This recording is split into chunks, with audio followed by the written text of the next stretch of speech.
Hello and welcome to Crucible of Words for more dedicated legacy action. Today we are playing something pretty spicy. This is the latest innovation of Hogaak technology and has been putting up a little bit of results in leagues, and I thought I'd give it a whirl and see how it goes because we'd like to try the cutting edge technology here. So, this deck has got a lot, so let's get right into it. We've got quite a stacked one-drop slot here. So we've got Delighted Halfling, which we can use to power out an early Grist, which is going to be one of the main engines of our deck. We keep milling over our library. We've got 4 Grist as well, so we are fully in for this Grist plan. Also, Delighted Halfling gives us uncountable Soul Cauldrons, but we'll get to that in a minute. But yeah, so we want to put stuff in our graveyard here. So we've got Grist to do that. We've got Stitch's Supplier, which is a great card that allows us to put a bunch of stuff in the graveyard. And as we're putting more stuff in our graveyard, we're fueling the Stalactite Stalkers, which is a pretty useful threat that can also be a removal spell at times. So we're putting that sort of stuff in the graveyard.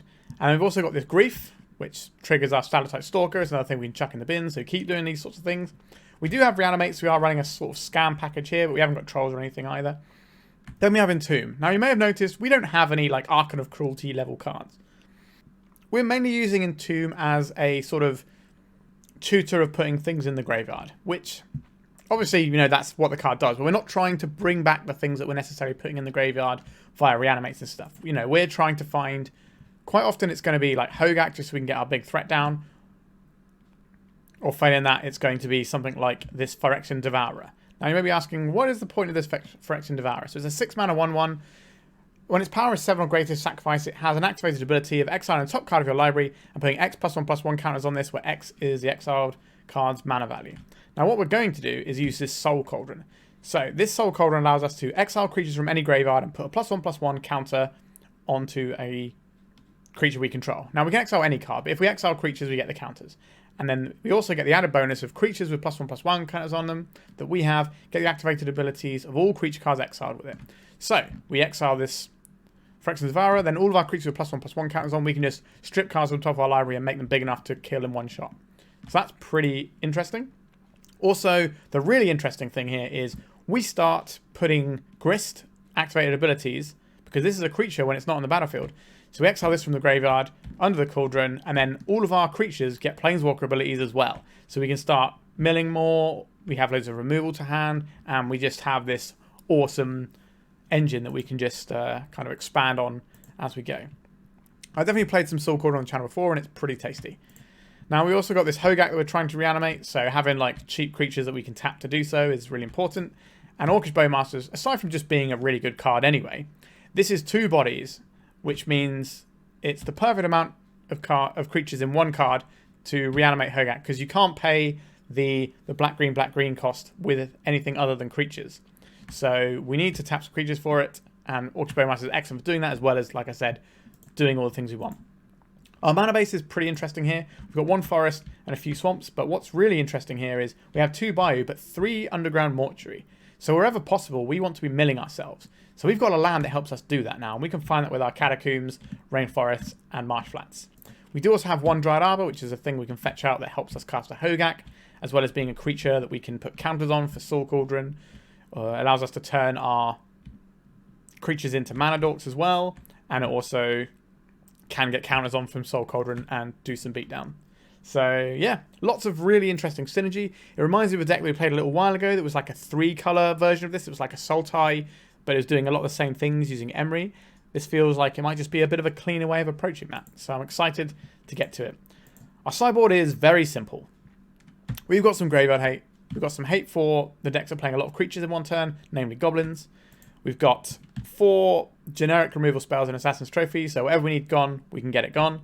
And then we've got some Outland Liberator, which is a thing that we can play to blow some stuff up, as well as being able to sacrifice this and get some useful stuff going. And because this is an activated ability, when we start doing Soul Cauldron stuff, we can get all of our creatures having Disenchant on a stick.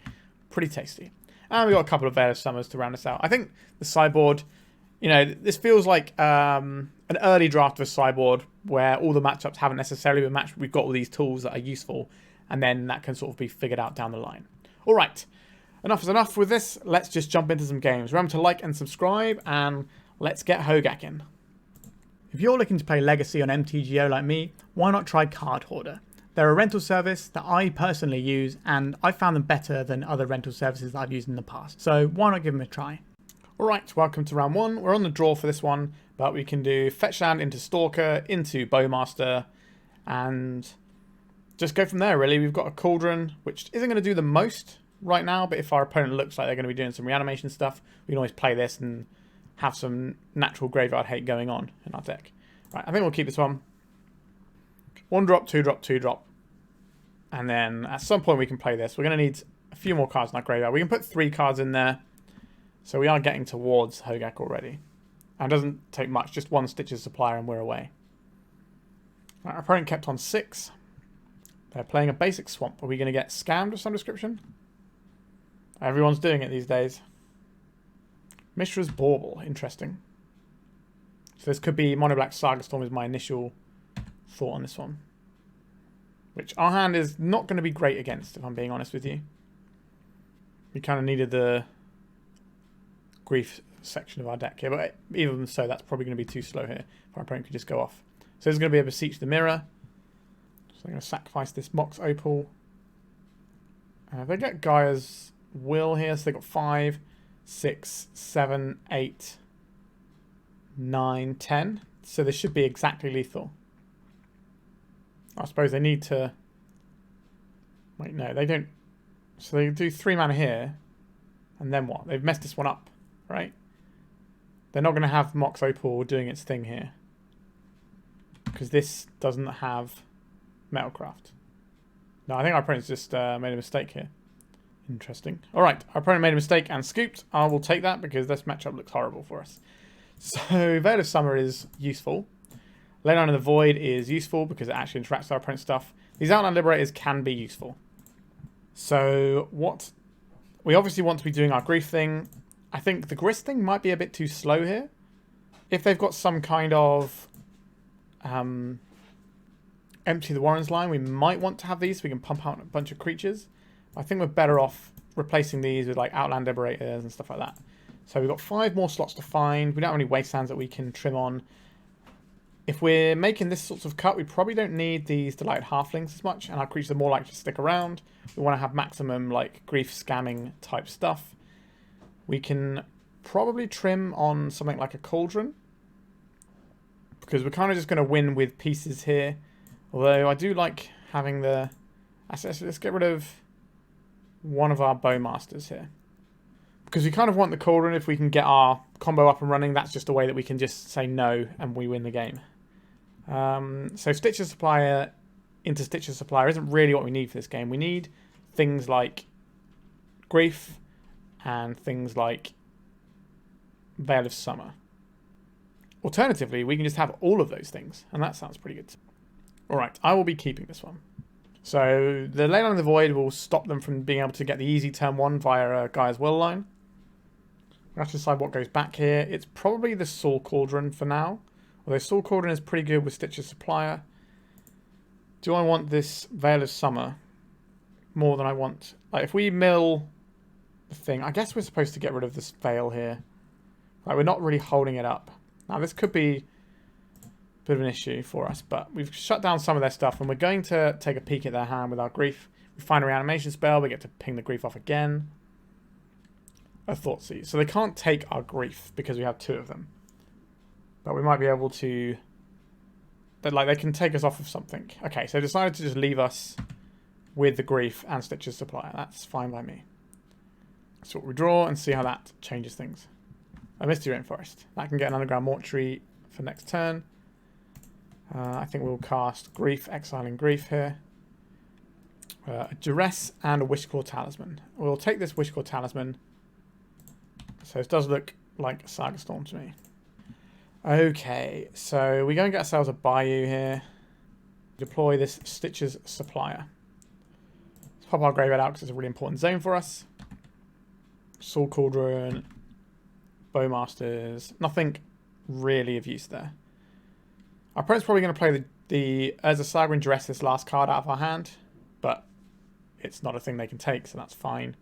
They might save that till later for a turn when it goes off, but I get the impression our opponent might be a little bit new to playing this list because they kind of fizzled on their turn 1 with their Beseech the Mirror then. So maybe we can be alright here. Right, there's a Saga. We're going to see the Duress. Okay, Bauble was their draw for turn. Are they going to keep this around for the purposes of Urza's Saga, or are they going to crack it for more cards? I think it's probably best just to play the Saga game and then at some point pivot. Okay. Let's play this Stitcher's Supplier. See if we can get Hogaak going. We did not get a Hogaak going. Okay, let's see if we can get a Hogaak going by getting the Underground Mortuary.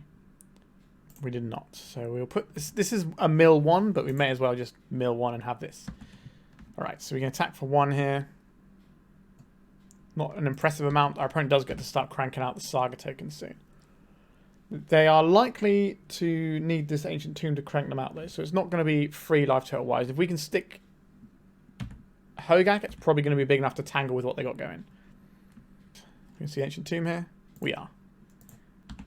So Hogaak would be a good draw. Soul Cauldron doesn't look that impressive here. Orcish Bowmasters isn't really going to get much work done.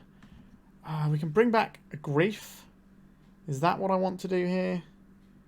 It's reasonable. I think that's probably better than a Bowmasters. Let's give that a go. Because then they have this tension of, do they keep 2 creatures back to block? Right, let's see what our opponent's working with. Is it just the Duress? They have a Beseech the Mirror. Okay, let's get rid of that.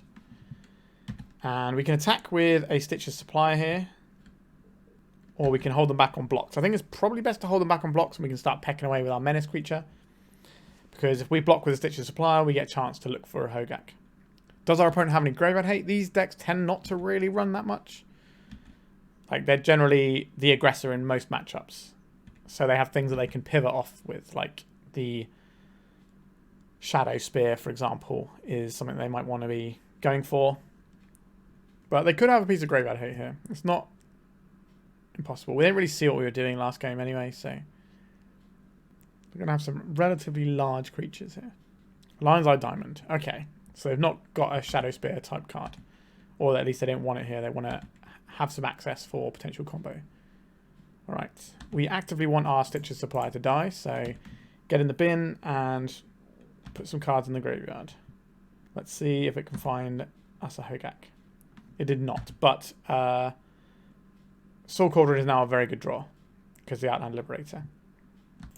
Alright, so we'll crack this off for a Underground Mortuary. Get a little bit of selection. Hopefully we can find a Hogaak here. Not a Hogaak. I don't really want this Reanimate. It can give us more bodies, but we don't get to draw this. So if we're chump blocking this turn, it's not really going to work. I think we have to put this into our graveyard. And we're not really blocking with this Grief, so I think we're just going to send the Grief in. And block with the Stitcher's Supplier. Try and tax them for that Ancient Tomb as much as we can. Maybe we do still want Grist in this matchup. Like, it's pretty good against the Urza's Saga plan. Although I guess Outland Liberator does a very similar thing in some respects. It lets us sort of beat any number of constructs for the most part. As long as we've got the stuff to go with it. Alright, we will be blocking here. This means that Hogaak is going to be potentially more difficult to cast. So we'll need to find a creature if we do mill one over. Still no Hogaaks. So they got lethal damage on board. And they got a few cards in hand. It's certainly not impossible. They could like crack a bauble and have 5 cards on their turn and be enough to try and combo us as well. Even if it's just a little one, because they're only on 8. They don't need to do a full tendrils to 20 or anything. So I don't really like our position here. What about if we draw a Cauldron? We need to draw Cauldron into another creature as well. So we can chump block for a turn, and then what are we looking for at that point? I guess we chump block for a turn and hope that we draw. Like Orcish Bowmasters buys us more time, but that's not really good enough. An Outland Liberator can block one and then blow the other one up, so that's pretty reasonable. A Duress, okay. You can see our swamp that doesn't do anything. Right, this is going to put us to 2. Let's take quite a large hit here. So top of our deck has to be pretty kind. I'm 99% sure about to draw a Hogaak, because that's how the world works sometimes. Agatha's Soul Cauldron. A little bit late. A turn late. Okay. Alright, do I want to keep a hold of some Grists to help with this sort of problem? Like, what would be the thing we cut? Like, Bowmaster lets us do some blocking and actually helps with our plan. Maybe we don't need the Entomb as much. Is what we're doing. Maybe we just trim a couple of Grists, a couple of Entombs for a couple of Grists, and try that. Okay, we'll try it like this. Maybe we're wrong to get rid of the Halfling. It's just a creature that we can start putting some counters on. Right, so we're looking for ideally some sort of grief hand. This doesn't really go anywhere. If we find any creature... Actually, no. What am I talking about? We can... If we deploy the Dryad Arbor, then we can Soul Cauldron, Entomb, and just win the game. So we do have a route to winning the game here. I think I'm going to keep this. We don't have a grief is the only issue. But I'm hoping this Veil of Summer can stop the really scary stuff. And maybe the Leyline too. It's not ideal, but it plays. We do need to start on this Marsh Flats so we can go and find a green source in case our opponent is going to be Veil of Summering us. If they don't, we can go and get the Underground Mortuary and get a tiny little bit of selection. So let's see what our opponent's up to. Revolt of Whispers. A Mox Opal. And Lion's Eye Diamond. The best case scenario for us here is our opponent spends all their resources to try and kill us and then Veil of Summer just blocks them. A Duress. Okay. Let's crack this. Get ourselves a Bayou. Cast a Veil of Summer. Opponent is unlikely to be able to beat us this turn through a Veil of Summer. Right. Another land. And a pass from our opponent. Would love to draw a grief here. A Stitcher's Supplier. So, if we play Stitcher's Supplier and Entomb, we can kill our opponent next turn. Provided we don't lose a Soul Cauldron. Put our graveyard out there. Yeah, just normal things really. Okay, so we need our opponent to not... So we could have played out the Hogaak here, but we have a line to just win the game next turn. If we just put the Phyrexian Devourer in the graveyard, put a counter on this, we can just swing for lethal, and that is better than putting a Hogaak into play. But this does expose us to hand disruption. But if our opponent's hand disrupting us, then they're unlikely to be actually killing us. That's the hope, at least. We didn't mill all of our black sources either. What is this mana from our opponent? A Surgical Extraction on Outland Liberator. That's not the one. Like, I can understand why that's the thing they're interested in doing stuff with, but our hand gets to beat that. And them using this means they don't have it for when we do our Entomb strategy. So they've got 3 cards, 4 from their draw step. Hopefully that's not enough to just win the game. It's going to be a little bit tricky to win the game through a Leyline, I would imagine. But they might just have a line to some sort of peer into the abyss, perhaps. But just a Thoughtseize here is pretty annoying for us. Alright, it looks like they don't have any hand disruption. They might have another Surgical, which is why they were so freely smashing that one off. But we'll see. Let's get this Bayou. Cast this Entomb. Where is Phyrexian Devourer? Like, if another one of the cards in their hand is a Surgical Extraction, that puts us a long way from dying from their hand. Alright. Let's cast this Soul Cauldron. Let's exile this Phyrexian Devourer. If they got a Surgical Extraction, this is the time to use it. Alright, we're just in here, aren't we? Let's go attacks. So they could have something like a Fatal Push here. I'm just going to keep exiling some cards. Let's see what we're exiling here. Okay, we're up to 6 counters. Alright, hitting the 4 drops helps. Alright, they didn't have anything, so yeah, our little plan here worked quite nicely. I'm not sure if our opponent's hand was a keep, because it didn't. It felt like it was very reactive, and I think they should be the aggressor in this matchup for sure. I think we kind of dodged a bit of a bullet here. It feels like our opponent is a little bit new to playing their decks. There was some things that I thought might have been done a little bit differently. Obviously, we didn't know what was in their hand in the third game, so it's hard to say. But yeah, we got away with one there, so we are 1-0. And first impressions, I'm liking this deck. Let's go to round 2. All right. What does our opening hand do here? Okay, we're not a million miles away from winning this game. This hand is pretty strong. We can Entomb the Devourer in. Start having a thoroughly good time about it. I think I want to get the Delighted Halfling here and just guarantee that we're going to have some more mana next turn. So get the Bayou, play the Halfling. Because we might be able to put Hogaak into play next turn with 2 Stitches Suppliers potentially. Now the downside of Halfling is that the mana is only for legendary spells. So it's only colourless mana, but that does give us access to a Bowmasters if we don't draw a land. Or we can play the Soul Cauldron and just get some graveyard hate on the go. There's some options there. Right, another swamp start from an opponent. Grief pitching Troll of Khazad-dûm. What are we going to lose here? That's the question. I imagine it's probably the Soul Cauldron. But it could be the Bowmasters or the Entomb. I do not expect them to take a Stitcher Supplier here. I'll be surprised if we won't get them reanimated on in the very near future. Right, taking the Entomb. Obviously that can make our Soul Cauldron be anything it wants to be. But I suspect they're going to get another bite of the cherry here with a Reanimate. No. Interesting. So we don't have to worry about days. Wouldn't mind a land here. We did find a land. Okay. Let's cast Stitcher's Supplier first. Let's see what we hit. A Hogaak, you say? Do like a Hogaak. 1, 2, 3, 4. We don't have quite enough to do that unless we crack this fetch first. I think we want the... If we get a Bayou here, we can play the Bowmasters, but I don't really want to do that. Play a Stitcher's Supplier, we might be able to fuel our opponent getting something back. I guess we can cast a Stitcher's Supplier. And then if there's anything we don't want our opponent to reanimate, we can then use that to pay for our Hogaak, like this. And we'll do this so we can get him for 1 point damage, I think. Alright. We've got 11 power on turn 2. Hogaak doing Hogaak things.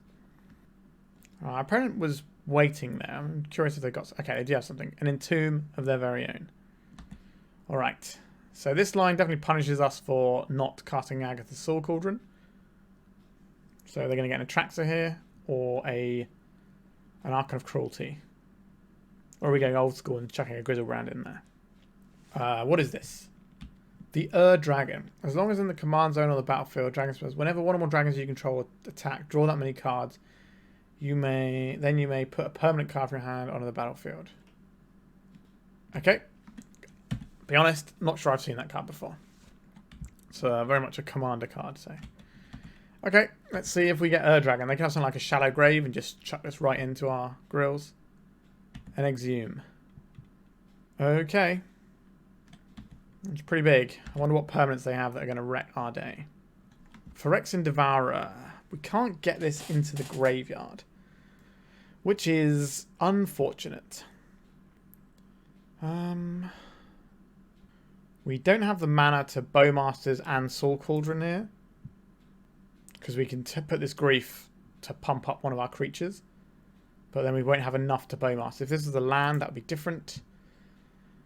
Interesting. I think we're going for the Cauldron. Kind of wish I played this turn 2. It was a bit graveyard hate. Maybe we should have done that, considering our opponent began with Grief. So we attack with this. We can force through a tiny bit of damage, but is that any good? Probably not. So they're going to draw a card and put a permanent in. Not feeling great about the situation we're in.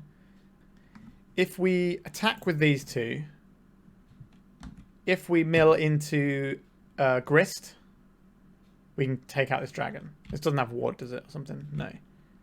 Alright, our opponent is not going to take that block. Okay. See what horrible thing gets put in against us. Alright, here goes. Any permanent. What is it going to be?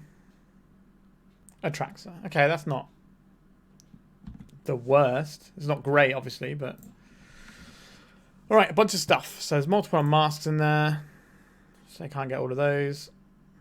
Multiple reanimates, so can't get all of those. Okay, Grief, Animate Dead, Entomb, Verdant Catacombs, Reanimate. So no unmasks. Entomb, Grief, Reanimate, Animate Dead, Verdant Catacombs. Yeah, okay, so we got them all down.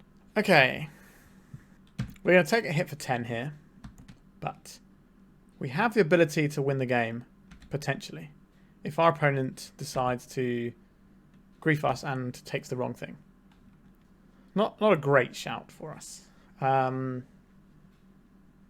Grist is probably pretty good here as well. We might have to Bowmasters ping our own Stitches Supplier.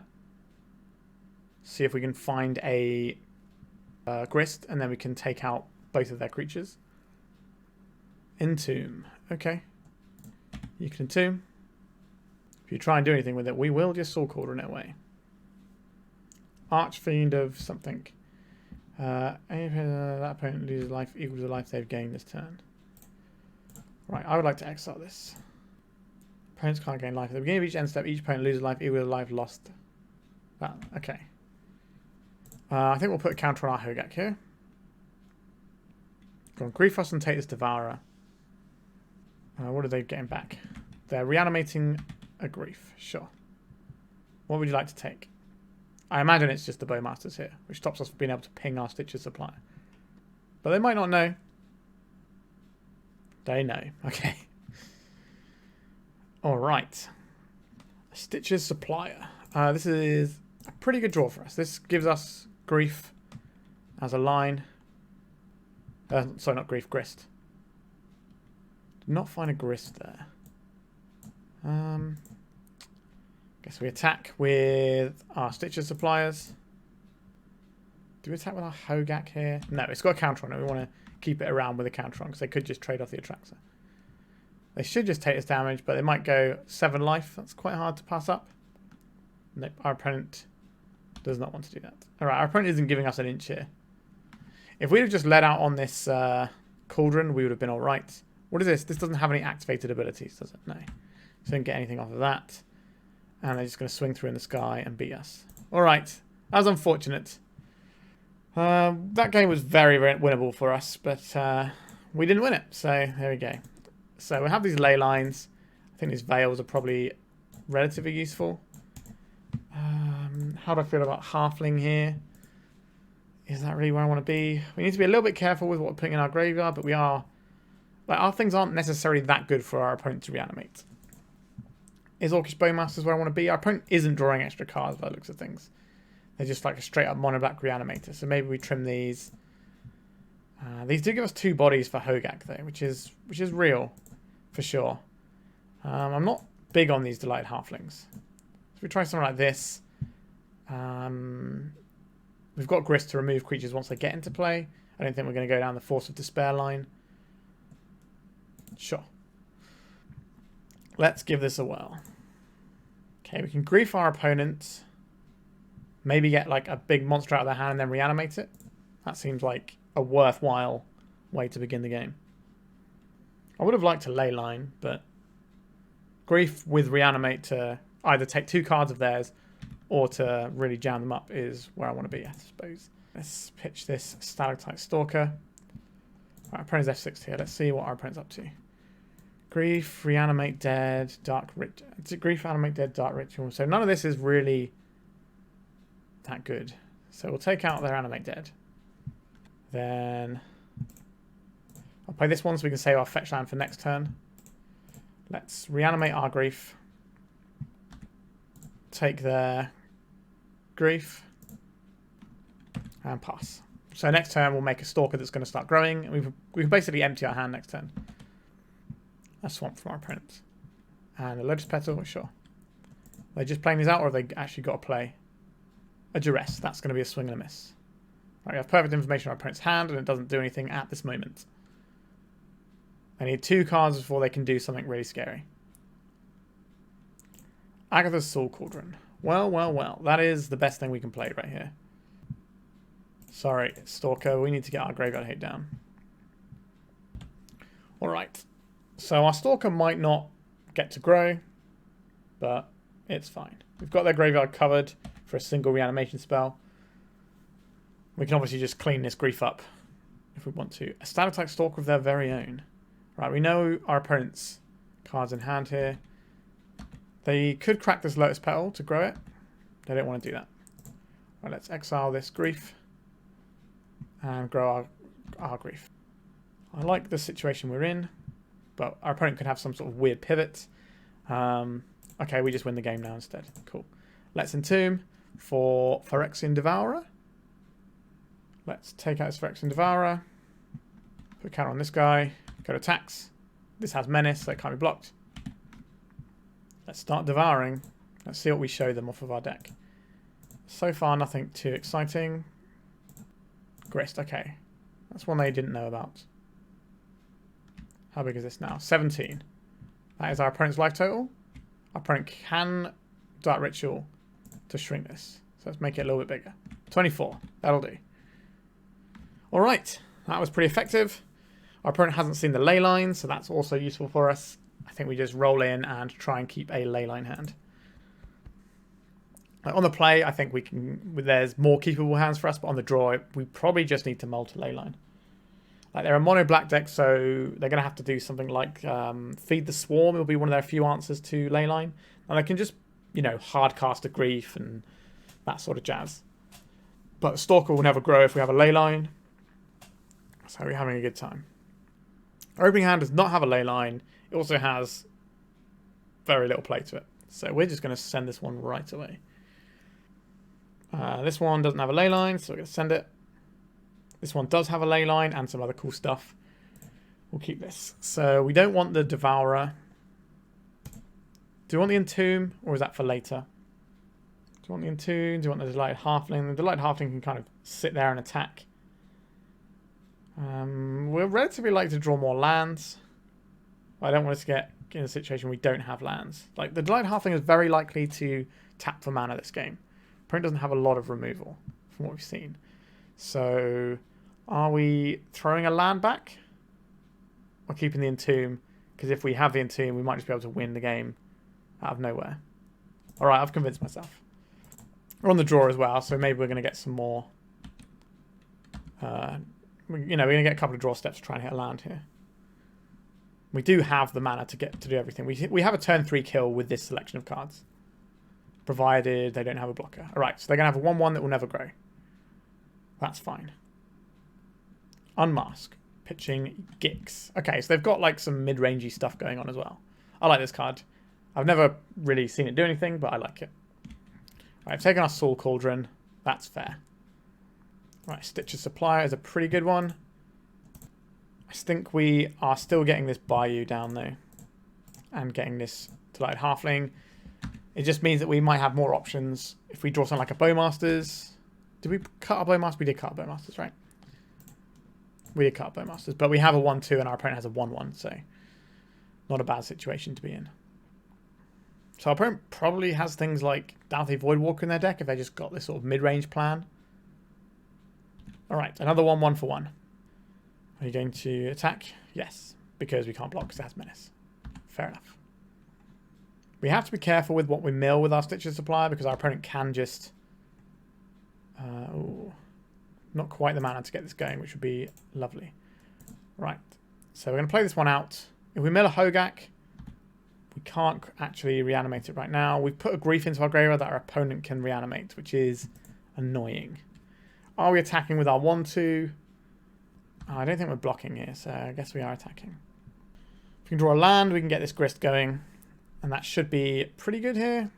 I am worried about reanimation spells on our creatures. I'm going to take 2 this turn. If that's all that's happening, I feel confident about this game. But it only takes like 1 reanimation spell on a grief and all of a sudden they got more threats. Right, this feels like an Animate Dead. A Dowthy Voidwalker. Okay, so we have 1, 2, 3, 4, 5 cards in our graveyard. Understood. Right, a land, please. A land. Okay. It's fine. So this is green, 1, 1. So we could try and kill this Dowthy Voidwalker now. Like if we +1, this goes to 4, they just send 2 things and we die. So I think we have to -2 this. We sacrifice this. And we kill this. Then we go to attacks. They're going to kill our Grist. But we at least have our graveyard back. We can draw a Reanimate and we can Entomb something sweet. We can draw a Soul Cauldron and pump our guy a little bit. And over the course of a few turns, we can probably turn this around damage-wise. Kind of would like the Bowmasters now, amusingly. So I think we're going to see a hard cast Grief from our opponent here. Just a duress. We're going to lose our Entomb. That's fine. It's just another card to delve away. And that's a weird order to do that. You play the Death Voidwalker first, then whatever you get goes underneath the Voidwalker. But this is going to give them access to casting the Grist here. Right, they know we've got no cards in hand, so I don't need to double attack this. They can split the attacks and get a little bit of damage in. Alright, so now they have a Grist underneath their Death Voidwalker, which is not ideal. Well, we're not blocking, so I guess we're attacking. I think our opponent is quite favoured here. We can't get Dryad Arbor because this doesn't fetch forests. If this could get Dryad Arbor, we could get something going, perhaps. Let's get another creature on board, wouldn't hurt. But as it stands, it feels like we're losing this one. Right, we're seeing a Swamp Cycle for a basic Swamp. I'm going to see a Crash for 5 here. On the one hand, they're not playing a Grist from the Death Voidwalker.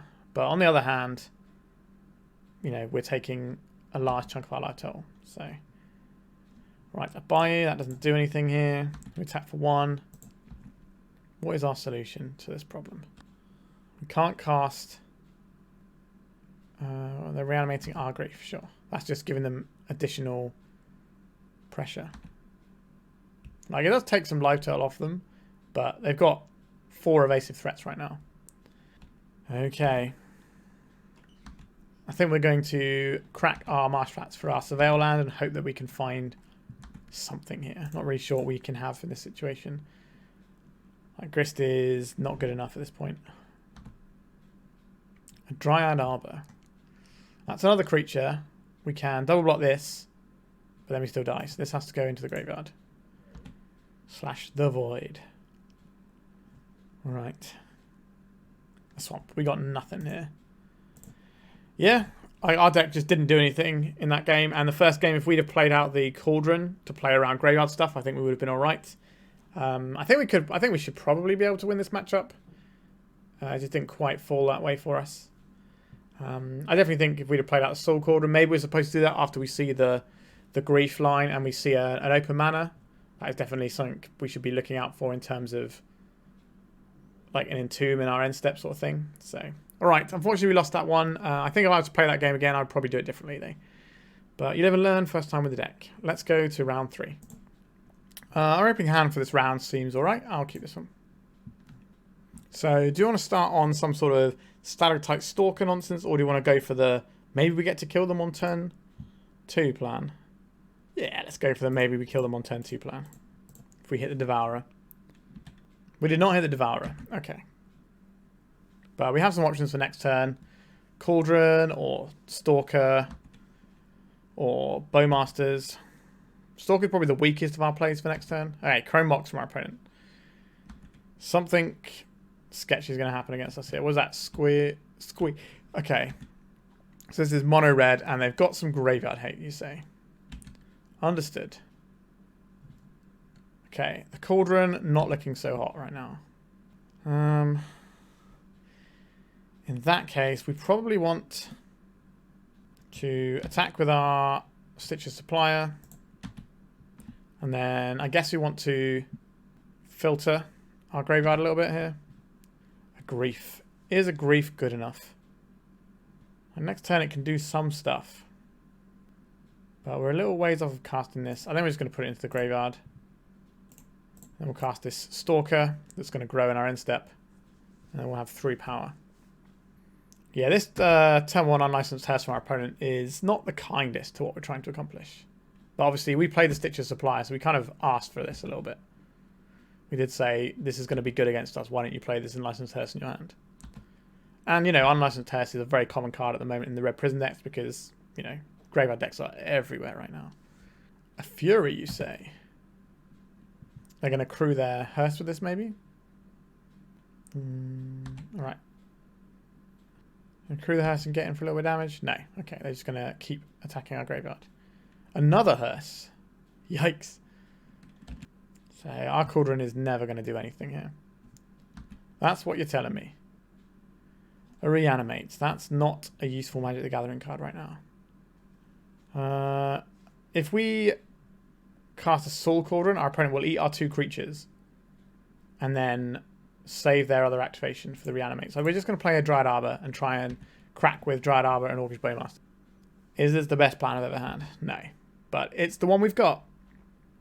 If we still have enough cards in our graveyard, we might be able to put a Hogaak into play. But they are going to be eating our cards. They're sort of waiting for the right time, though. So we can just put a Misty Rainforest into the graveyard and just get a Hogaak going. Right, City of Traitors. They've got a Fury here. A Goblin Rabblemaster. Okay. We're going to attack with their Goblin Rabblemaster. Or with their little token. I think we might as well just ping this down and eat it. They do have some large blockers in these hearses now, though. It's going to be a little bit tough to overcome this. But I believe in our Lord and Saviour Hogaak. Alright, they're proactively eating to dodge the Hogaak. Yep. Our Bowmasters. What are we doing? If we tap these 2 to play the Soul Cauldron, our opponent is unlikely... I'm pretty sure they're not going to let us get this Fury. So we're going to try and bait them here. How do we bait them? What is the best bait we have? If we don't really have the option here. We can attack with this Bowmasters. Alright, this is the bait. Sometimes you do weird things. We're going to attack with this Bowmasters and see if they block. They do not block. Okay.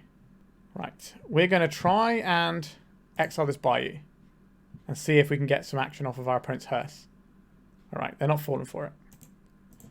Unfortunate for us. Alright. We'll pass the turn. I'm just trying to... Because this was tapped, I thought maybe we could try and get an activation and stop their Fury from being something they can remove and get that into play. But we have this Rabblemaster covered relatively well. So you can ping down the 1/1, block the Orc Army on the Rabblemaster, and then we have the aggression here. As our opponent got a Chalice of the Void where X equals 1. Not ideal for us, but I can live with that. Please attack with both. Did not attack with both. I think we are still getting ourselves a Bayou and just pinging this guy down. Alright, it's over to us. We've drawn a useless card. Not really what I wanted. Are we attacking here? I think we're playing out the land still. Just trying to work out what we're doing attack-wise.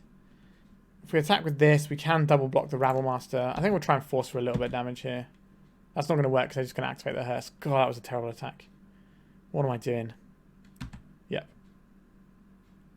I'm just going to eat that. Yep, that was a terrible, terrible attack. I was even talking about it before. Oh, dear. This double hearse hand is absolutely ruining me and my poor little brain. Yeah, we can try and eat this with the Cauldron, but then they'll just tap their other hearse. So it doesn't matter. Yikes. Right, they're going to get in for 1 here. If we can make enough creatures, we can cast a Hogaak without cards in our graveyard. Simian Spirit Guide. Yep, it's bigger than all of my creatures. Yuck. What are we doing here? These cards just go to the graveyard. Like, we can draw Grist. Grist is still very good. Yeah, not feeling great about this one. Yep, in comes the creatures. We shouldn't throw away my my 2/2 earlier. Like an absolute clown. Alright, we'll take this 6 and go to 11. Not having a great time over here. A Verdant Catacombs. Well, this can find us a Surveil land, which is not nothing. Alright. I guess we could try and feed the Halfling into the Chalice. Alright, I get it. I get the message. I get the message. The classic, somebody tells you they're a fan of the channel and immediately smashes you to pieces. The classic. Alright. These 7 cards are pretty reasonable. How do I feel about Orcish Bowmasters in this matchup? I'm not in love with it. I'm not in love with a lot of our graveyard shenanigans against our opponent, but we can bring in some stuff to break that up. Stitch of Supplier is probably fine still. As a Stalactite Stalker, all this stuff is pretty reasonable. We can Grief Reanimate Grief on the play. God, Cybernetic deck is actually quite tricky. Right, we'll get rid of these Bowmasters and we'll get some Liberators and an Assassin's Trophy. And then if we want these other Assassin's Trophy, we're going to have to try and cut some stuff. So I reckon we'll get rid of 3 Entomb, or is it 2 Entomb and a Reanimate? Maybe it's 2 Entomb and a Reanimate. No, let's get rid of another Entomb and just kind of play a slightly fairer game. I'm almost tempted to get rid of this other Entomb for Bowmasters because it can trade into a Goblin Rabblemaster. But it doesn't feel amazing though. But having the bodies to help cast a Hogaak is nice. But I do like having the Entomb as a thing we win the game. Alright, we'll leave it in there. I do not like this hand.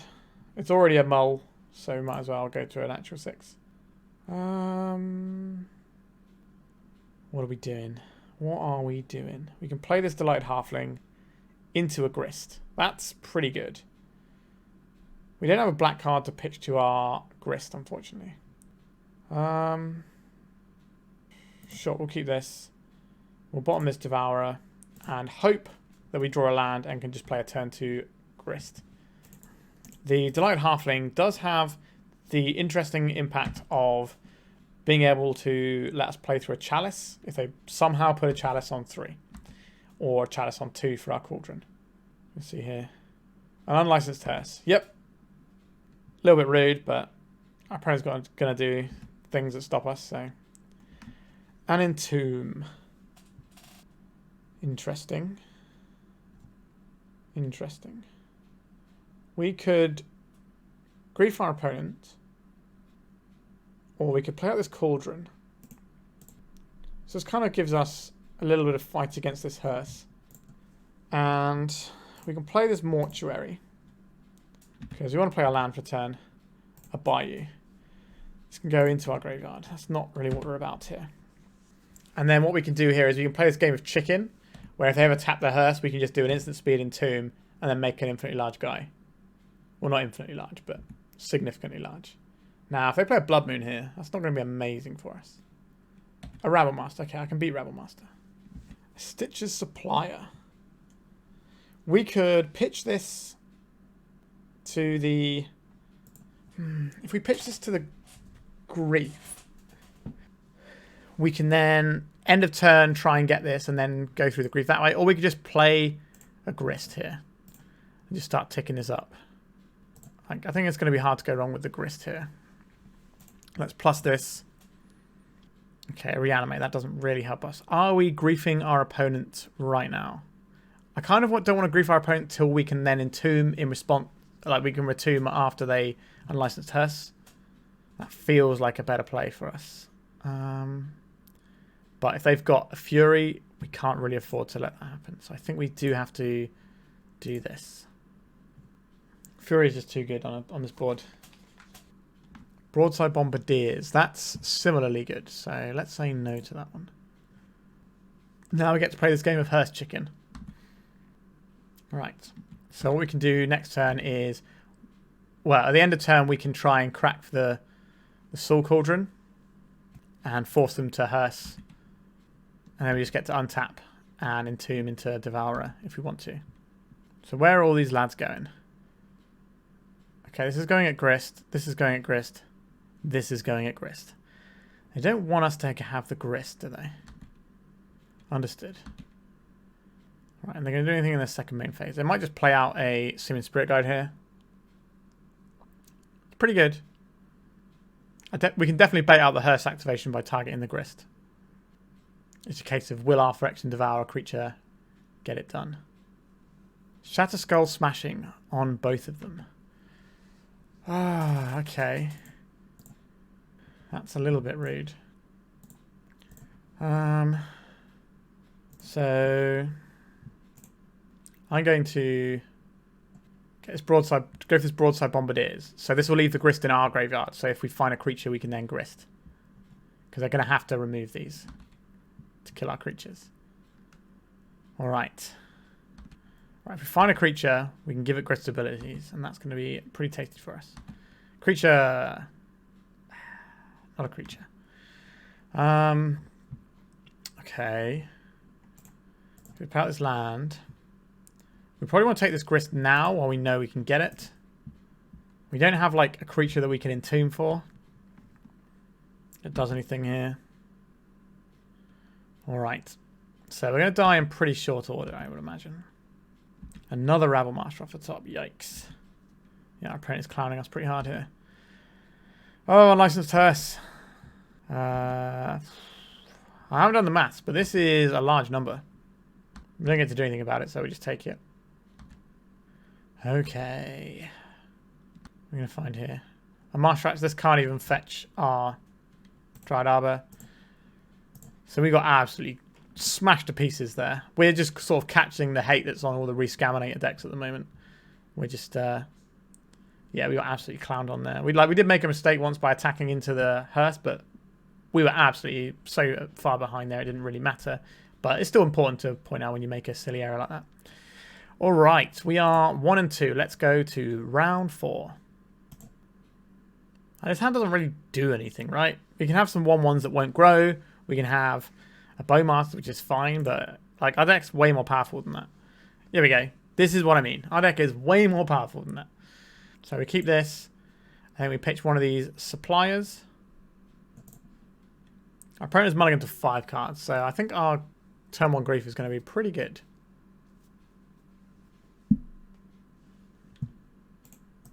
Bayou. That's grief, pitching, Stitch's Supplier, Grim Monolith, and some other stuff. Alright, we'll take the Monolith. And we'll also take the Lotus Petal, because we want to get our threat on board. Right, our opponent has 3 lands. This looks like a mono-brown Karn deck. There is the Saga. They've got Ancient Tomb to start cranking these out. But if they don't have an artifact... Okay, they found an artifact, so we don't get to Bowmasters down there. First token. That's a shame. Alright, so we want to save this one because this can get Dryad Arbor. So we're going to play out this Marsh Flats for our... So this can get Dryad Arbor or the Surveil land. And this way we can hold up the Bowmasters. Not that it's really going to do anything here. Right, there is the Ancient Tomb. I think we are just going to fire off this Bowmasters. What's the point of firing this Bowmaster off now? It gives us more efficiency with our mana next turn if we draw something like a Grist. And this Bowmaster isn't killing any of their things. So I think we just make it ping them for 1. If we draw another Bowmasters, we can attack freely into this Saga token. We did not draw another Bowmasters. Right, so I guess we're just going to attack for 3 here. And we'll play the land that can get a Surveil land. And we'll pass. Yep, they go to 11 to make a small creature that is about to become a larger creature. If they've got a Shadow Spear, they will be able to equip it because the Mox Opal is now on. And that's probably going to be better than our creatures for now. A Soul Guide Lantern. Alright. Hogaak not looking like our best bet right now. But at least they didn't get a Shadow Spear. It's as much of a small mercy as that is. Alright, I'm happy to take the 4 right now. We can block later when they're going to be bigger. I'm going to hold back so they can keep our grief at bay. And the idea is that if we're both just passing turn drawing cards, it's going to be better for them because they've already got our graveyard covered. I think I'd probably agree with our opponent there. An Entomb. That's not really the one, is it? Or is it? No, we don't want that. Because all that's going to happen is our opponent's going to Soul Guide Lantern, so we can't put Hogaak in. Not that it matters, because we're not going to be drawing a Hogaak. Or drawing the stuff that allows us to do Hogaak things. Like, we could Entomb for a Hogaak, but we won't have enough cards in our graveyard, so we need more cards in our graveyard before we do that. Our opponent is unlikely to just crack the Soul Guide Lantern in response to an Entomb. They're going to wait to see what's there, and we can then just put Hogaak on the stack because we have priority. But we need more cards in graveyard, so I don't think it's worth keeping the Entomb for that. If we find a Hogaak, we're only 1 card away from being able to cast it. Alright, they're playing another Mox Opal out, so I think we're going to see a 4-drop Mystic Forge. So this is better than the One Ring for them, given that we have the Bowmasters in play. We're going to get jabbed for 10 here. Alright, we did not get jabbed for 10. A Grief, that's actually a good card.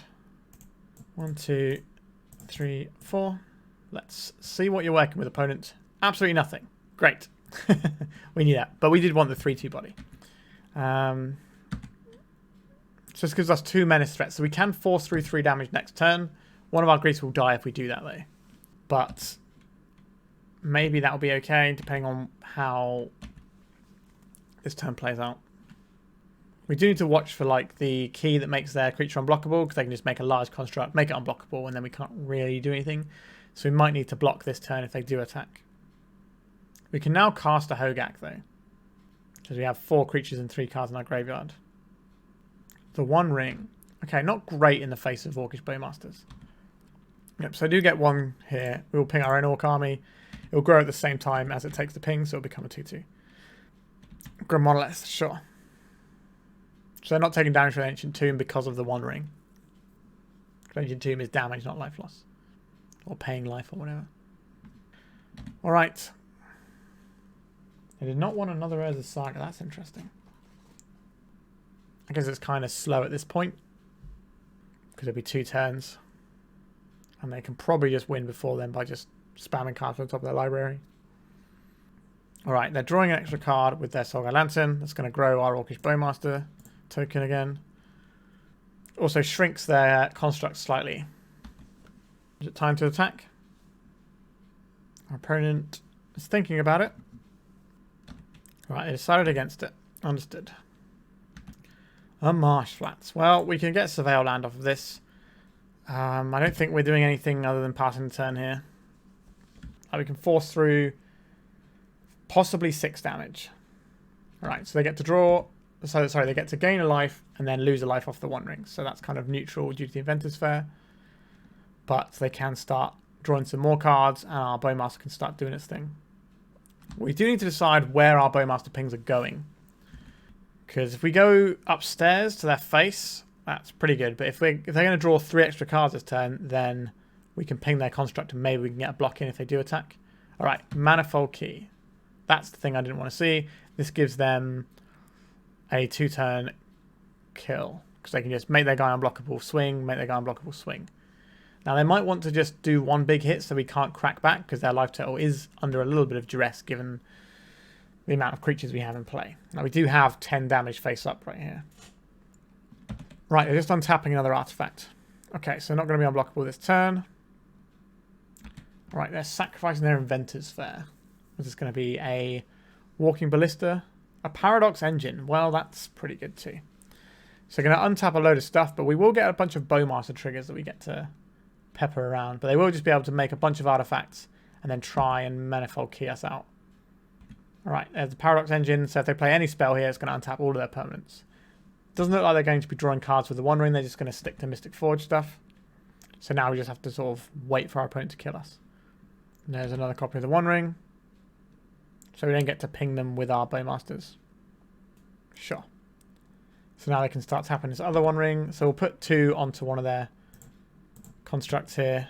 If they draw enough cards, maybe we get to kill a construct. But we just need to get enough artifacts in play for their constructs to be one-shot kills. Defense grid, sure, that's not really what we're about. Khan the Great Creator, that's a pretty good one. Our opponent should be able to kill us with any amount of things here. Now, we're not beating Walking Ballista here. If they play 4 more artifacts, we just lose. Actually, they can just... Why don't they just make both of their guys unblockable and then attack us, right? They should have this game anyway. I think the quickest line is just to make both of these unblockable using your untaps and just kill us. Alright, that was pretty miserable for us, right, that one. So, Assassin's Trophy will do stuff here. Outland Liberator will do stuff here. Bowmaster's good. Grist the Hunger Tide is probably not where we need to be here. So I'm more interested in blowing up like Key Grim Monoliths or Mystic Forges and stuff like that. So I think we get rid of those. I think we do want our plan. I'm going back to just thinking the Delighted Halfling is what goes. Like, it's useful to cast a Hogaak, but outside of that, it's not really doing that much because it doesn't actually tap for mana for our spells for the most part. It only taps for colorless.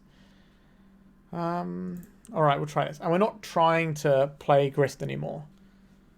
Maybe that's wrong to board out the Grist, but I don't think making some 1/1s every few turns is going to matter in this matchup.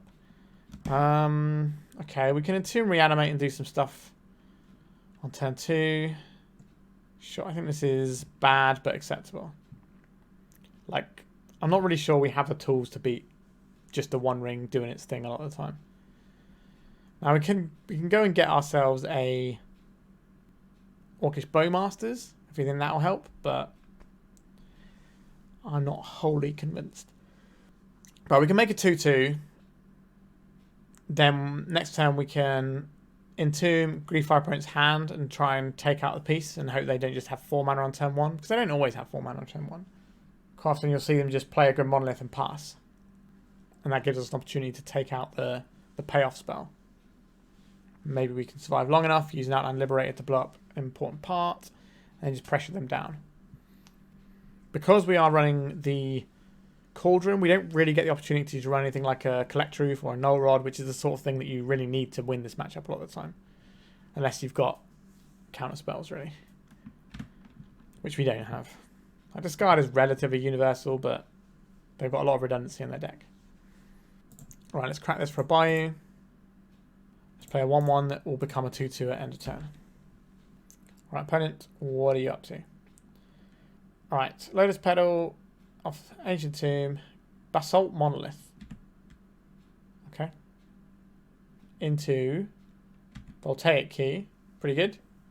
Into Untap Basalt Monolith, sure. Is this the One Ring? A Manifold Key. So that nets the mana. Yep. The One Ring. Okay, so we probably do need to go and get the Bowmasters here. Rather than the Grief. We can't target them with the Grief, so not that useful. Right, so this doesn't deal any damage to our opponent. Assassin's Trophy, that can help us out down the line, but I think we need to get the Bowmasters here and try and make their draw engine a little bit more costly. Let's Entomb. We really don't have anything better than a Bowmasters here, do we? Ping this guy for 1 because we can't ping them. Gets us a friend. We will have descended this turn, so the Stalactite Stalker will grow to 3/3. Next turn we can start hitting their mana sources, maybe. Right, untapping their Basalt Monolith. Got another ring here. Khan the Great Creator. Well, we've got an Assassin's Trophy. They probably have something like a Walking Ballista, so they can get the Walking Ballista, pay it for 1, ping our Bowmasters, and then continue to draw cards with the One Ring. Which isn't too shabby. Manifold Key, sure. They're revealing a card. This could be a Ballista for 2. A Mystic Forge. Alright, they're just going to go down the Forge route. So we can blow that Forge up next turn. Or we can try and attack their mana with a Basalt Monolith. We'll kind of see what situation we're in. Right, we're getting a turn though. It's always a bonus, isn't it? Assassin's Trophy A. I don't think they're going to have any basics. This would attack Khan, this would attack them, this would attack them. They've only got 1 card in hand, so I think it's better to hit the Forge here. Let's just get that out of here. No basics. Lovely. 2 mana Vindicate. I'll take it. So they're going to take a little bit of damage from the One Ring. And they can start drawing some cards here. Comes at a cost. But if they can find another One Ring, then they can just kind of go nuts. Because they're bound to hit into more mana. Alright, they're going in on the One Ring. Let's put some bow triggers upstairs. Alright. They're untapping their Basalt Monolith. Untapping Basalt Monolith again. And again. So they got a lot of mana here. Is this going to be a Paradox Engine? It is. Right, so they can play another spell and untap everything. Alright, they've got another copy of the One Ring. Okay, we are almost certainly dead here. So they get protection. Then they can tap the One Ring, draw a bunch of cards. And it doesn't really matter here. Yep, so they can just generate a lot of mana here. And then keep untapping this and tapping it. Right, so they're adding a load of mana to their pool first, and then they're going to cast some spells. Yeah, I don't think we're winning this one. They're just going to draw the whole deck here. I don't really want to sit through it. All right, we got pretty badly mashed there. Like, we don't have the big pieces you need to stop this. We can't counterspell their draw engines. We have to let them... Yeah, we can't even destroy the One Ring. We have to just hope that our 4 of Grief can take them out of their hand, and that's not always the case. And we don't get to run any Null Rods or anything like that to shut them down, so... Yikes, not a bad one, not a good one at all. Let's go to the final round and see if we can get a 2-3. An interesting hand. We can Entomb, Reanimate, like a Grief. That's not that exciting. But it gets us a little way towards where we need to be. I think we will keep this one. An island. A Ponder. So we need to be a little bit careful about this Grief. For getting it, because our opponent might be a deck that can utilise our cards in our graveyard. There's a lot of that about these days. Alright, we're going to be using fetch lands because we want to get ourselves up and running. So I'm going to fire this off for a Bayou. I don't care if this gets wastelanded. It just puts more cards in our graveyard to get this Hogaak cast off of our Bowmasters. I imagine this Entomb will get counterspelled if they have one. Alright, white mana. This is going to be bad for us because our creatures are not very good against exile removal as a general rule. So, not a great start to this game. Alright, let's cast this. This is definitely worth fighting over for our opponent. Okay, they didn't want to. Interesting. There goes our Grief. Let's fire that guy in. Let's play this. We can crack this for an Underground Mortuary. I'm not expecting this to resolve. Unless their hand is just fine and they don't really care about this. Dovin's Veto. Understood. Alright, so we can play a Hogaak next turn and an Orcish Bowmasters. Right, a Ponder. An island. They chose not to shuffle their library. Alright, let's Underground Mortuary and see if we can put something good into our graveyard here. Right, this is fine. This means that we can do our Hogaak without having to worry about exiling our creatures. I guess we play this one out so we can do more mortuaries. Yes, we can leave the Grief in our graveyard by doing this. Right, ping them for... Will they kill this with the trigger on the stack? Yes, they will. That is unfortunately very good against what we're doing here. So we can go and get ourselves a Dryad Arbor here. And then cast this. So green, black. Just get rid of a bunch of lands. Spells, there you go. We'll leave the Grief in there. So we don't get the value of the Underground Mortuary there. We've also got follow-up of Grist and Bowmasters, which are both going to be pretty good cards in this matchup. This Hogaak is probably just going to be 8 life that we gain at some point. But every time we can swing with it will be a bonus. There's the source of plowshares. No swinging allowed. There is a Brainstorm from our opponent. We have to decide if we're looking at doing Bowmaster stuff or if we're doing Grist stuff next turn. I think we're just going to keep jamming Grists until our opponent dies. That seems like a reasonable thing to do. Pretty solid card in the matchup. They could have a red splash and prismatic ending. Okay, black, green, black. So this is probably a matchup where the Delighted Halfling is somewhat useful. Like, uncounterable Grists are going to be potent.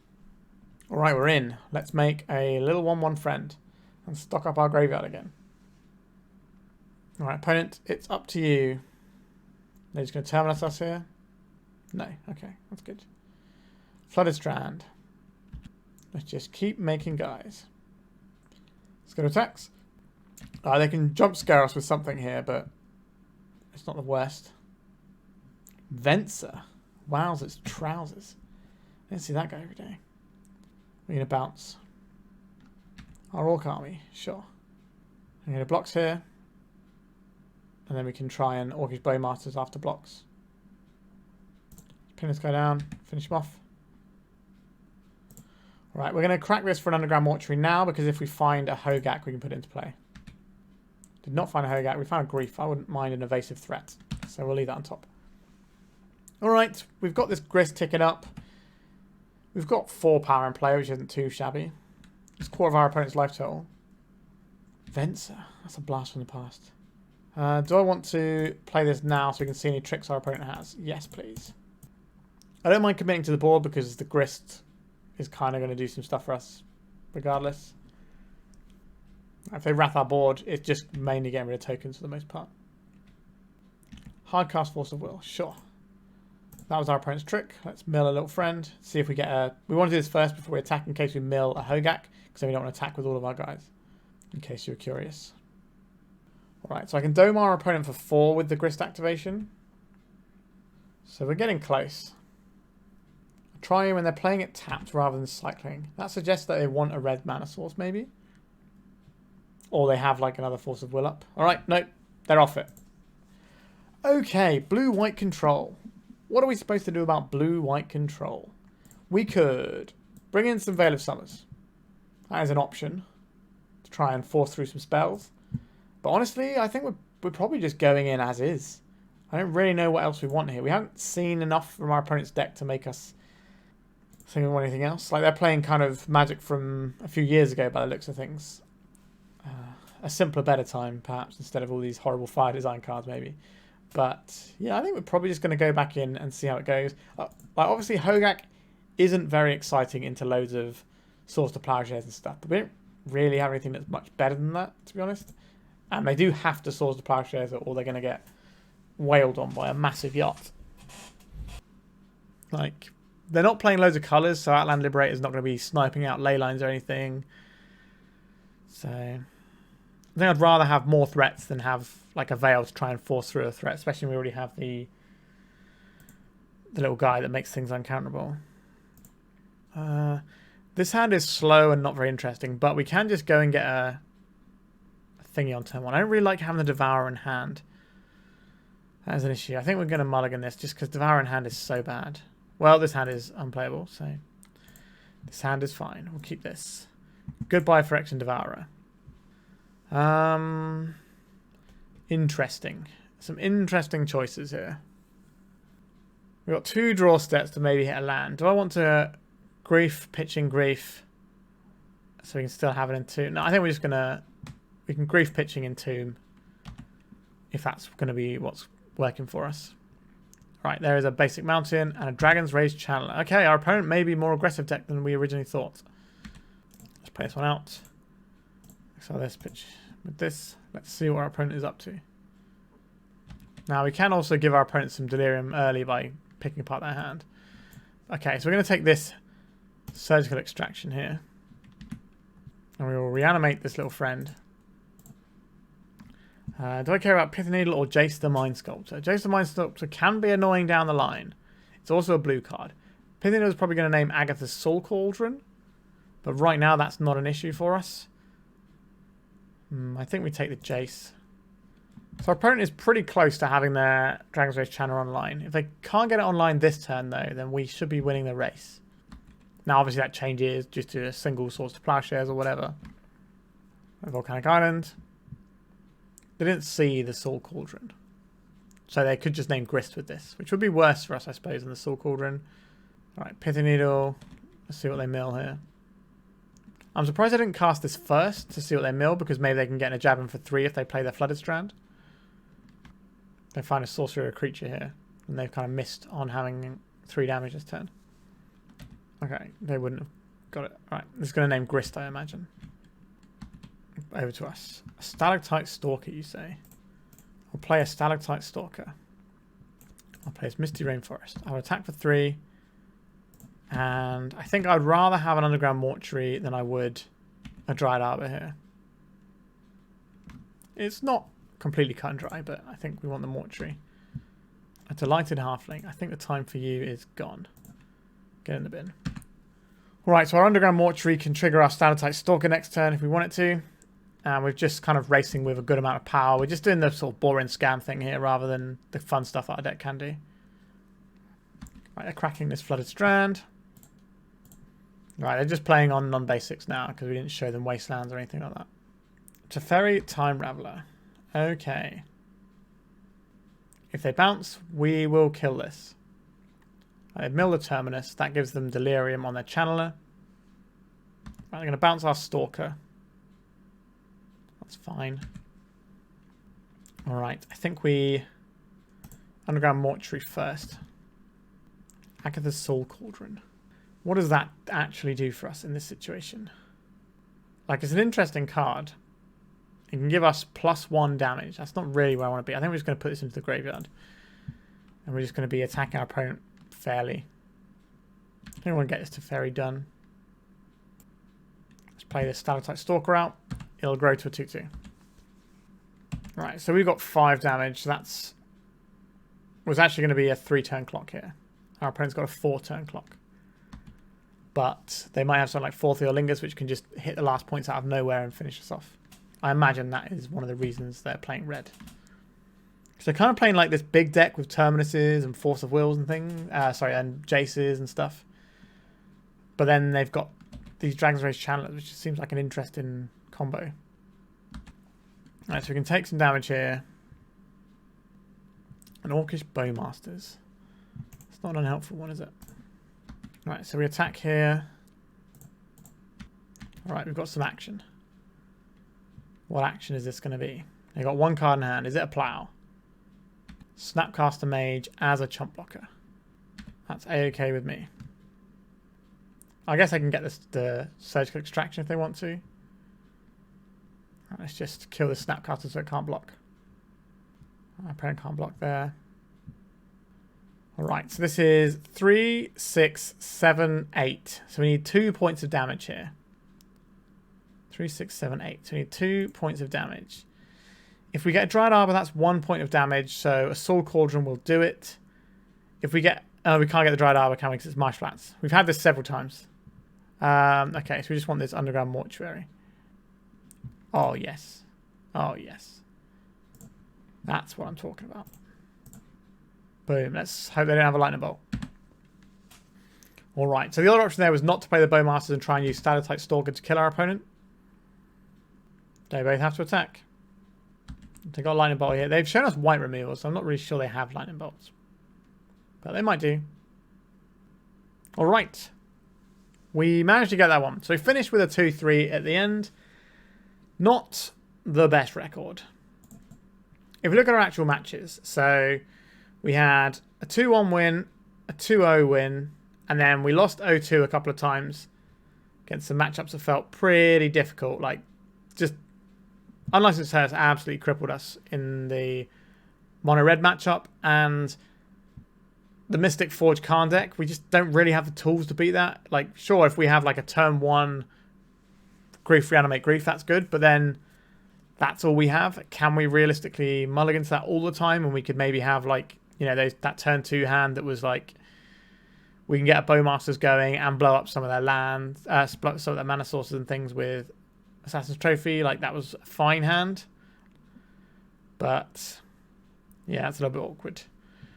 And then there was a 1-2 in a matchup that we just kind of bricked out against the mono black Reanimator matchup, where if we'd have played out the Soul Cauldron, which I think we should have done, I think we win game 1, and then game 2 we didn't really get anywhere. We'd have at least got a third game out of it. All right, let's talk about this deck. So I like a lot about what this deck is trying to do. I think Agatha's Soul Cauldron and Grist is really nice. It's like a really sweet combo. We never really got to put it off, though. The Entomb package, for like entombing for a Phyrexian Devourer feels pretty strong. But it feels like we probably just want a big monster in our deck, you know, like an Archon of Cruelty or something, so that we can entomb for something good, right? Because we were in situations where we had Entomb Reanimate, but we had nothing good to get, right?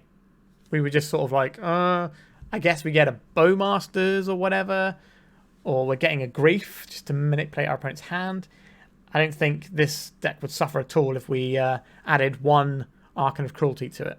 I think we would be in a significantly better shape if we did that. Like, you could do something really weird and have like a Grizzlebrand, because that's quite a fun one to Agatha's Soul Cauldron onto other stuff.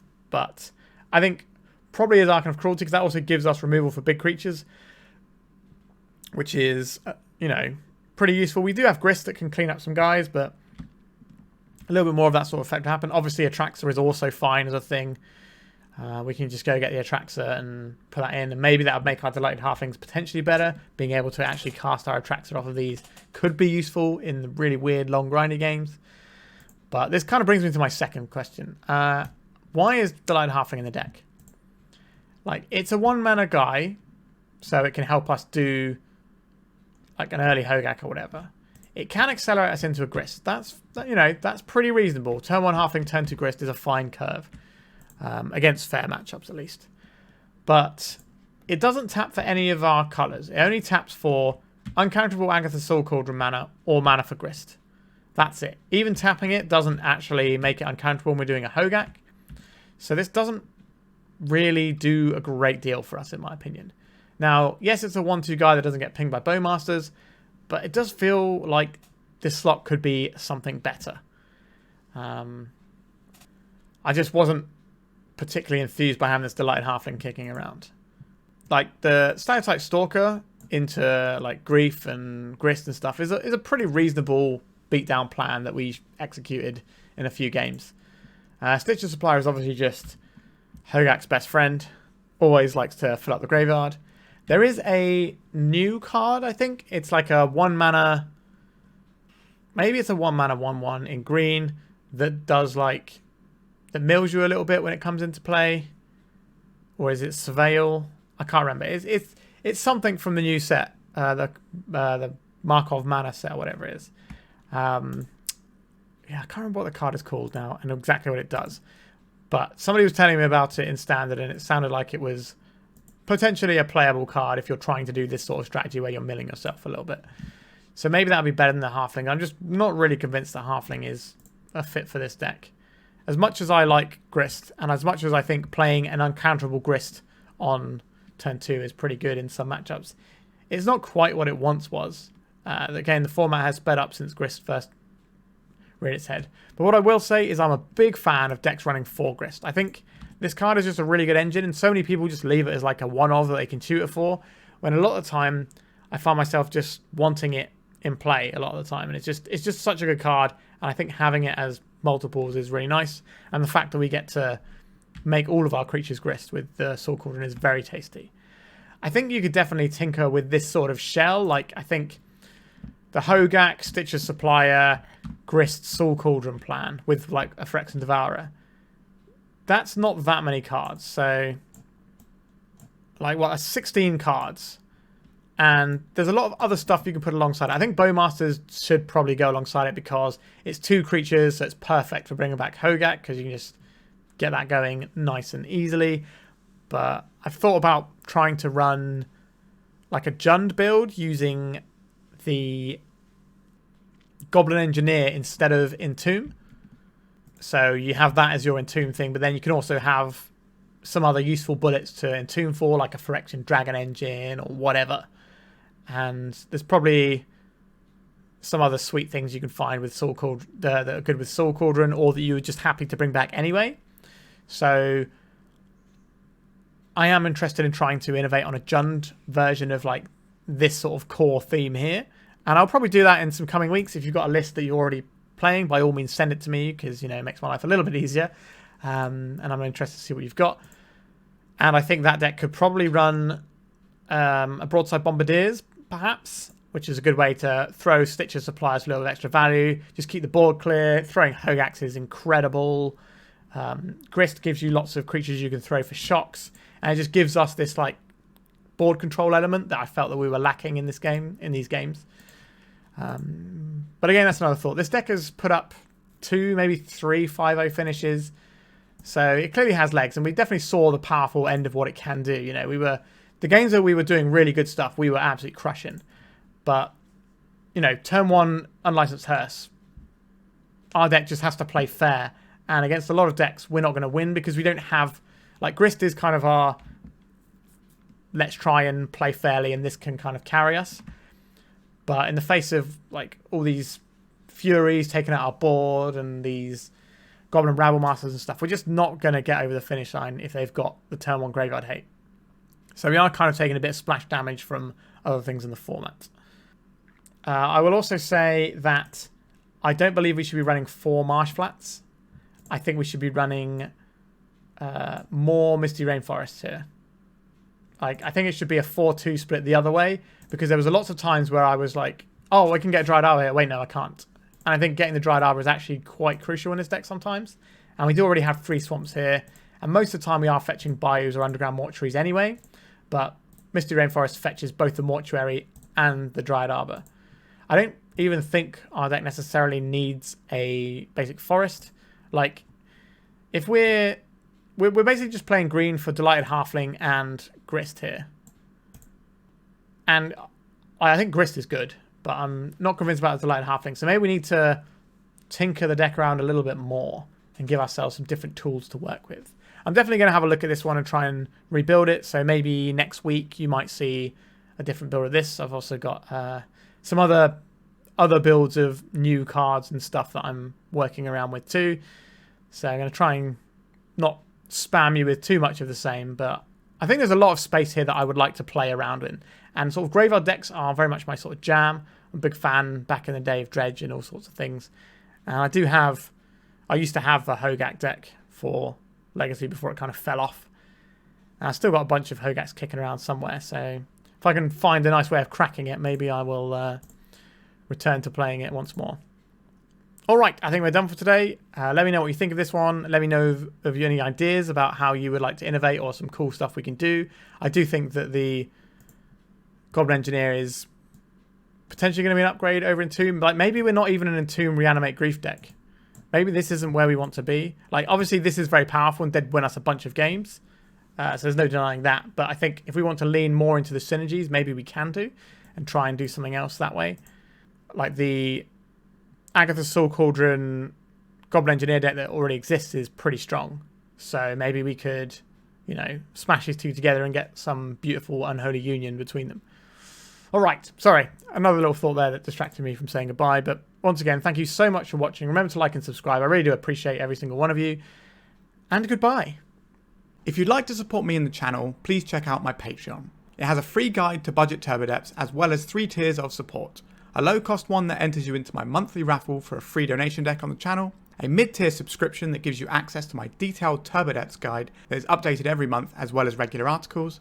And lastly, the higher tier gives you all of the above as well as a monthly donation deck for my channel. If you're interested in supporting the channel this way, please check out the link in the description.